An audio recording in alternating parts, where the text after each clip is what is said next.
유다 왕국이 멸망하고 유대인들이 바벨론의 포로로 끌려갔을 때 다니엘이라는 사람이 있었습니다. 이 다니엘은 이 바벨론 왕실의 특별한 교육을 받는 대신에 바벨론 사람들이 입는 옷을 입고 또 바벨론 사람들이 먹는 음식을 먹고 바벨론의 풍습에 동화되도록 압력을 받았습니다.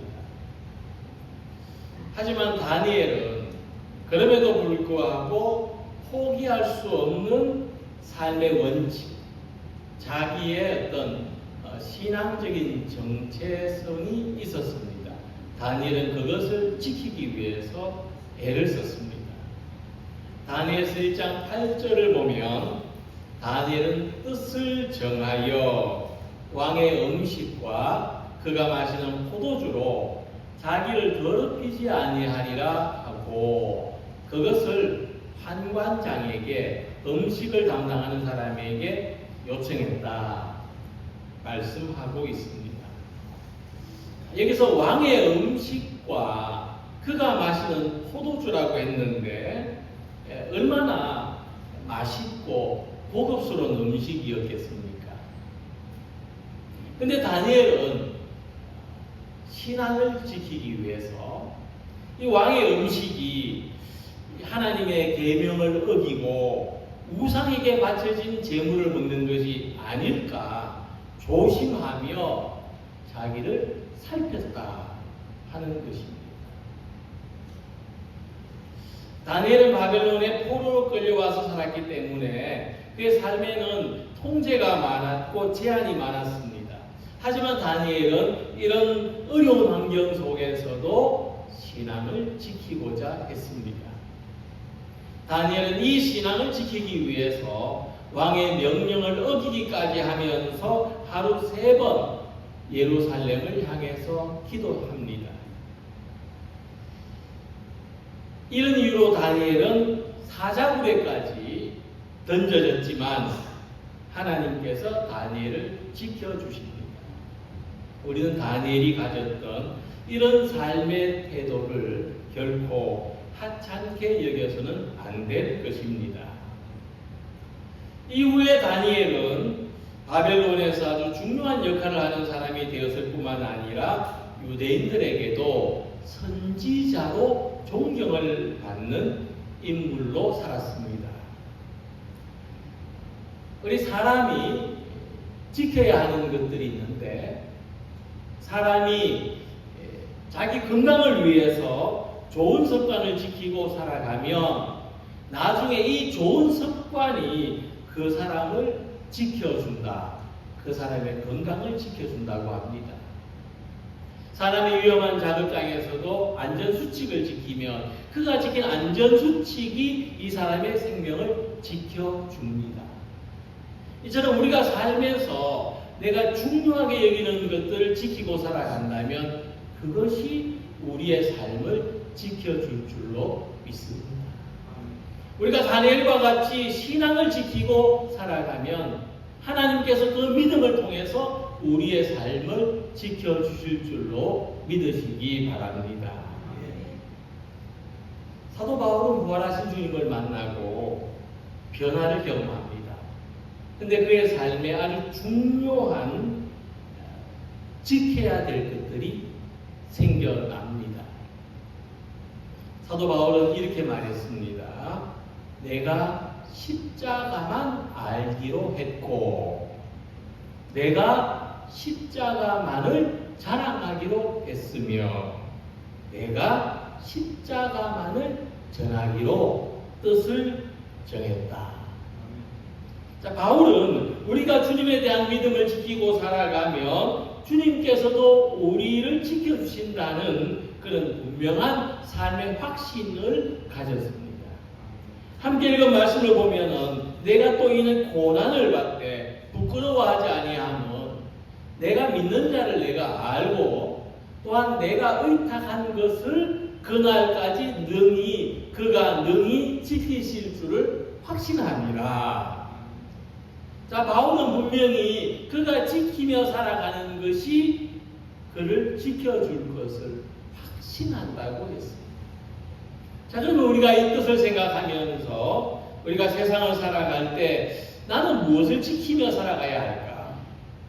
그리고 그것에 의해서 나의 삶, 우리의 삶은 어떻게 지켜지는가를 함께 생각하면서 은혜를 나누고자 합니다. 자, 우리가 함께 읽은 말씀을 보면 바울은 디모데에게 아주 중요한 것을 지키라고 말씀합니다. 너는 그리스도 예수 안에 있는 믿음과 사랑으로서 내게 들은 바 바른 말을 본받아 지키고. 자, 바울이 가르쳐준 바른 말, 바른 믿음의 가르침을 지키라고 디모데에게 말합니다. 그리고 바울은 왜 이런 말을 하느냐? 그것은 자신이 복음을 위한 소명에 부름받았기 때문이라고 했습니다. 그리고 디모데 또한 이 복음의 소명에 부름받은 사람이라고 인지시키고 있습니다. 디모데후서 1장 11절에 내가 이 복음을 위하여 선포자와 사도와 교사로 세우심을 입었노라. 자, 이 말씀과 같이 우리는 부름받은 사람들입니다. 복음을 위한 소명자로 우리 모두가 부름을 받았습니다. 이 부르심 안에는 선포자로 말씀을 전하는 일이 있고, 사도로 교회를 세우고 돌보는 일이 있고, 교사로 말씀을 가르치는 일이 있습니다. 그리고 우리가 고린도전서 12장에 보게 되면 그 외에도 많은 은사와 사역들이 우리 각자에게 있습니다. 자, 우리 모두는 이렇게 하나님의 소명자로 부름을 받은 것입니다. 그리고 우리가 부름을 받은 직분은 각각 다르지만 이 모두가 복음을 위한 것입니다. 우리의 부르심이 이 모두가 교회를 위한 것입니다. 그래서 우리가 기억해야 될 것은 우리의 삶이, 지금 현재 우리의 삶이 내가 선택한 결과가 아니라 세우심을 입은 것이다. 하나님의 부르심에 의한 것이고 이 속에 사명이 있다고 하는 것입니다. 특별히 사도 바울은 자신의 부르심에 대하여 자신이 이방인을 위한 사도로 부름을 받았다는 고백이 있었습니다. 베드로에게 역사하사 그를 할례자의 사도, 곧 유대인의 사도로 삼으신 하나님이, 주님이 또한 내게 역사하사 나를 이방인의 사도로 삼으셨느니라. 우리가 하나님의 부르심을 의식하는 것을 사명감이라고 합니다. 저는 오늘 우리가 하나님의 부르심이 있다는 것을, 하나님이 그 부르심으로 나를 부르고 계신다는 것을 의식하며 살아가기를 소망합니다.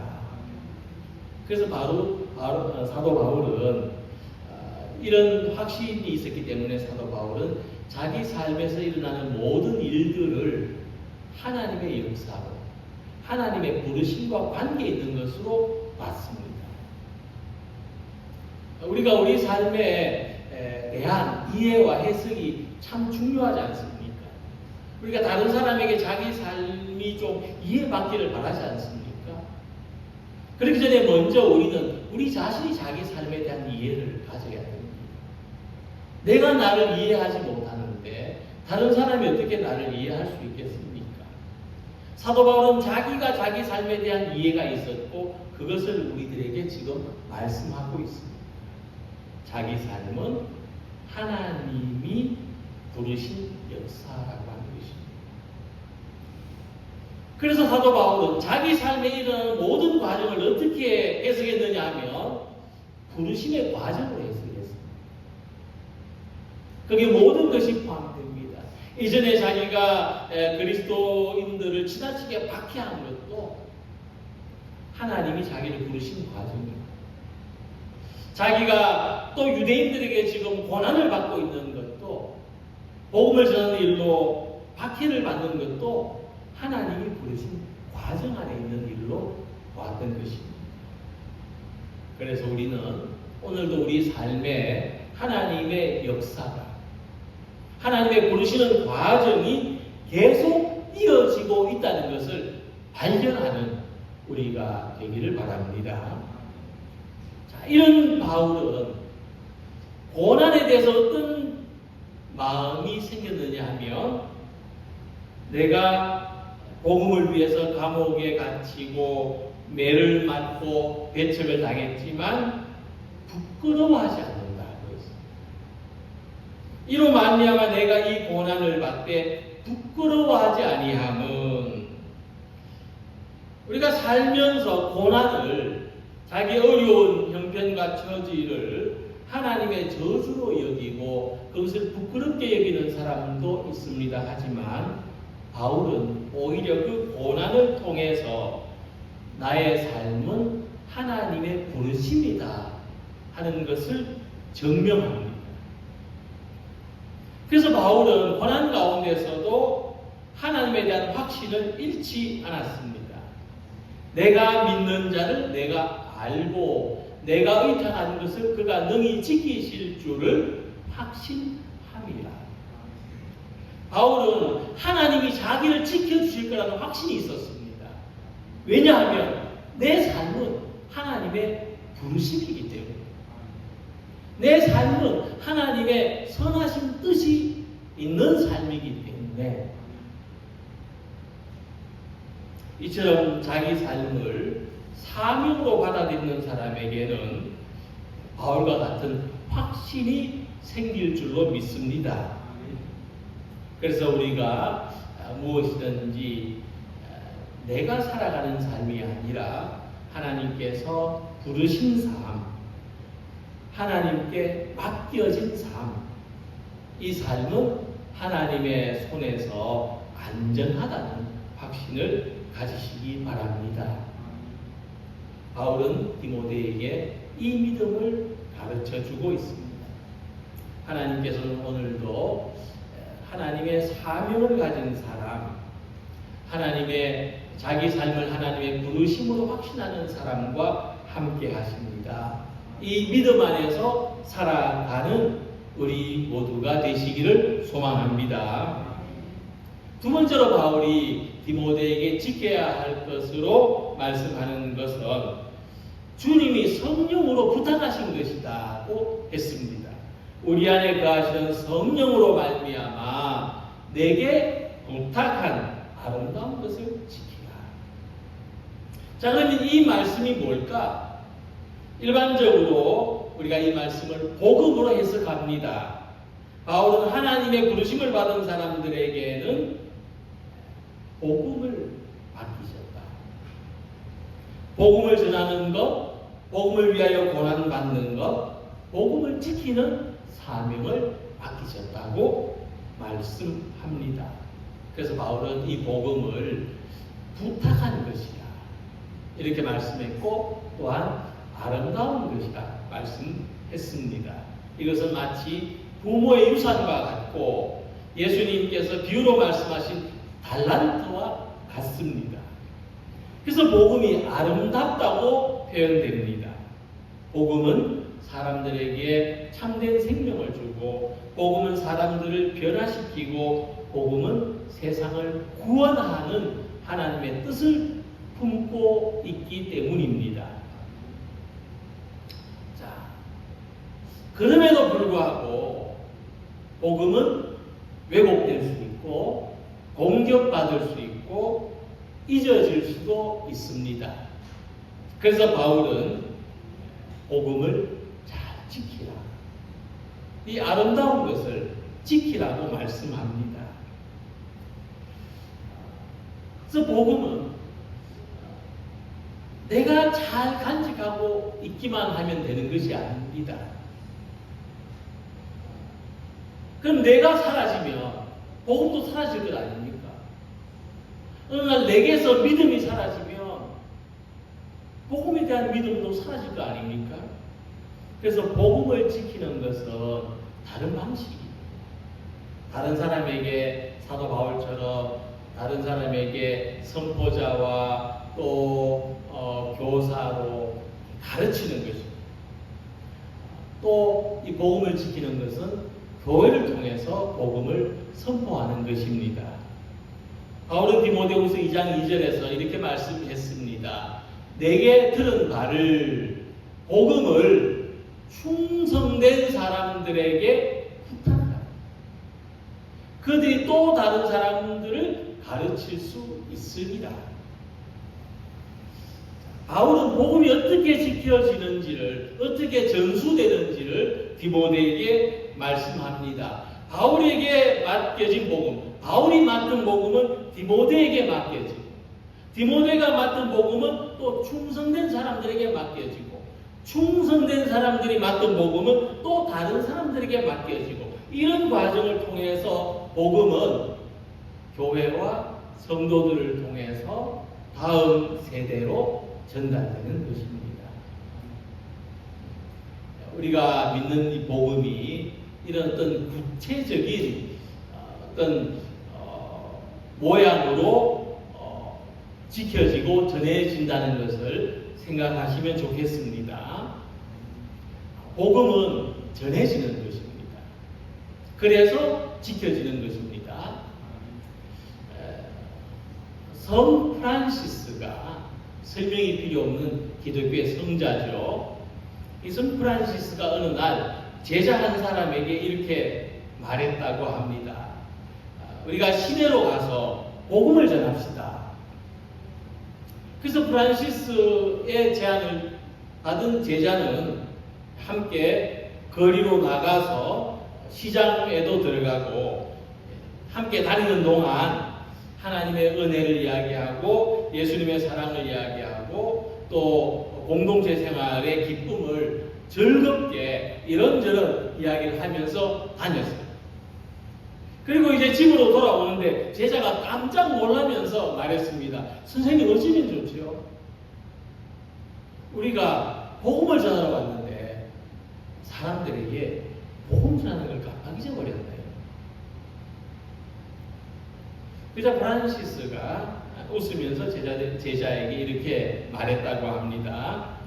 형제요, 우리가 시내를 걸어다니는 모든 시간 동안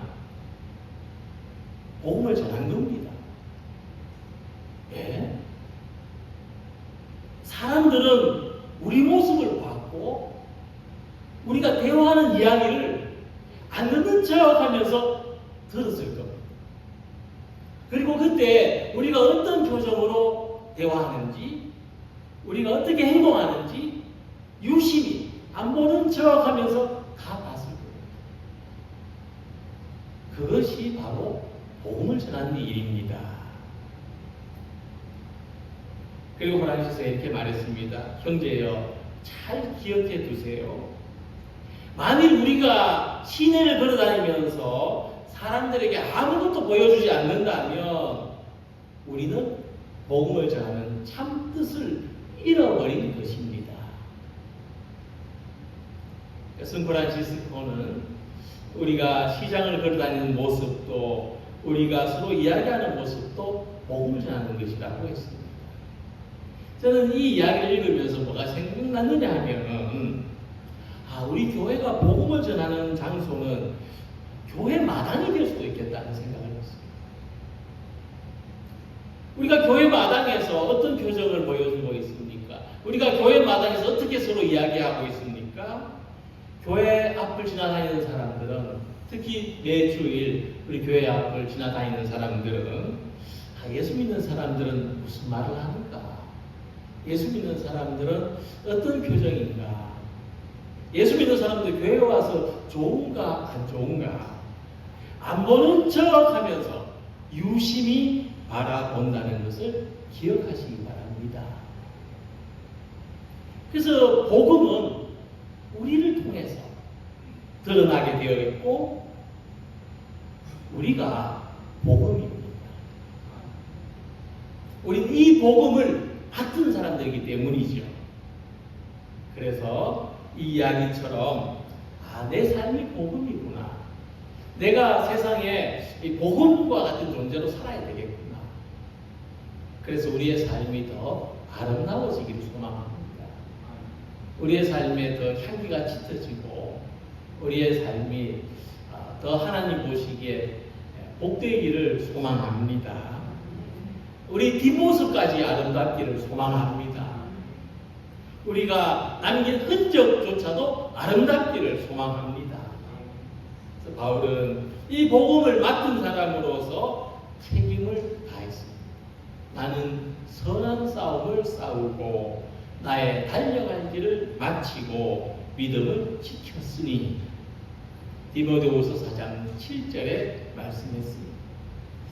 복음을 지키기 위해서 살았던, 자신이 복음이 되어서 살았던 바울처럼 오늘 우리의 삶이 예수님의 복음이 되는 귀하고 복된 성도들이 되시기를 소망합니다. 바울은 이 복음이, 이 사명과 복음이 우리 삶을 어떻게 지켜주는지를 구체적인 예로서 사람들을 이야기하면서 말씀합니다. 이 복음으로 인하여 고난이 다가왔을 때 나를 버리고 떠나간 사람들도 있었다. 그리고 반대로 그럴수록 더욱 나와 함께한 사람들이 있었다.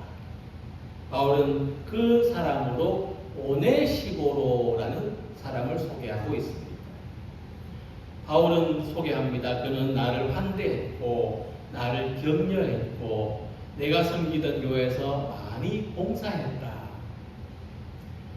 그는 내가 감옥에 갇혔을 때 부끄럽게 생각하지 않았고 내가 잡혔을 때 모른 척하지 않았고 심지어 나를 찾아서 로마에까지 왔다. 옥에 갇힌 나를 부지런히 찾아와 주었다. 이 오네시보로는 바울하고 개인적으로 친해지고 싶어서 그런 게 아니죠. 그는 복음을 귀하게 여겼기 때문입니다. 그는 자기 안에 있는 복음을 사도 바울 안에도 있다는 것을 발견했고, 그래서 자기의 삶과 바울의 삶의 동질감을 여겼고, 그는 복음을 위해서 사는 삶이 귀한 것을 알았습니다. 그래서 바울은 이런 마음을 가진 이 오네시보로가 얼마나 감사한지 오네시보로를 위하여 2번이나 축복하며 기도합니다. 원하건대 주께서 오네시보로의 집에 긍휼을 베푸시옵소서. 우리는 축복의 사람이 되기를 소망합니다. 복음을 귀하게 여겨서 우리의 삶이 축복되기를 소망합니다. 바울은 비유했습니다. 우리는 질그릇과 같다. 근데 우리 속에 아름다운 보배가 담겨있다. 이 질그릇과 보배 중에 뭐가 더 가치 있습니까? 질그릇이 강해서 보배가 지켜집니까? 보배가 값지기 때문에 질그릇이 보호받습니까? 우리는 이 복음을 담은 질그릇인 줄로 믿습니다. 주님은 우리 안에 있는 믿음으로 말미암아 내가 가진 사명감으로 말미암아 우리의 삶을 지키시고 보살펴 주실 줄로 믿습니다. 그래서 주님 말씀하시기를 너희는 세상의 소금이니 소금이 만일 그 맛을 잃으면 무엇으로 짜게 하리요? 후에는 아무 쓸데없어 다만 밖에 버려져 사람에게 밟힐 뿐이니라. 우리 속에 복음이 스며져 있기 때문에 내 삶의 어느 한 부분인가에 하나님을 믿는 믿음이 스며 있기 때문에 우리가 아름다운 삶이 되고 우리가 귀하고 소중한 삶이 되는 줄로 믿습니다. 전도를 하면 사람들한테 가장 많이 듣는 대답 중에 하나가 뭐냐 하면 나는 나를 믿습니다 하는 말입니다. 그런데 사람이 조금만 자기 삶을 성찰해 보면 참 사람이라는 존재가 얼마나 약한지를, 얼마나 믿을 수 없는 존재인지를 쉽게 깨닫습니다. 아무리 가진 것이 많아도, 아무리 몸이 튼튼해도, 아무리 많은 지식이 있어도 사람은 결국 스스로를 지킬 수 없습니다. 사람은 스스로를 구원할 수 없는 약한 존재입니다. 그래서 우리는 하나님이 지켜주시는 사람으로 살아가기를 소망합니다. 하나님이 우리 삶을 지켜주신다는 확신을 가지는 우리가 되기를 소망합니다. 바울은 말씀했습니다. 내가 의탁한 것을 그날까지 그가 능히 지키실 줄을 확신함이라. 우리는 무엇을 하나님께 의탁하면서 살아갈까요? 무엇이든지 우리가 하나님께 맡긴 것에 의해서 우리의 삶이 지켜지는 것을 믿으며 살아가는 모든 성도들이 되시길 바랍니다. 우리가 소망하는 삶, 그것은 첫째는 사명을 가진 삶입니다. 둘째는 복음을 지키고 복음을 전하는 내 삶이 복음이 되는 것입니다. 그리고 셋째는 하나님을 향한 믿음, 하나님이 나를 지키시라고 하는 믿음입니다. 하나님께서 우리를 삶의 올바른 목적을 향해서, 삶의 올바른 방향을 향해서, 삶의 축복을 향해서 지켜주시고 인도해 주시기를 소망합니다. 이 귀한 삶을 살아가는 우리 모두가 되시기를 주님 이름으로 기원합니다. 기도드리겠습니다.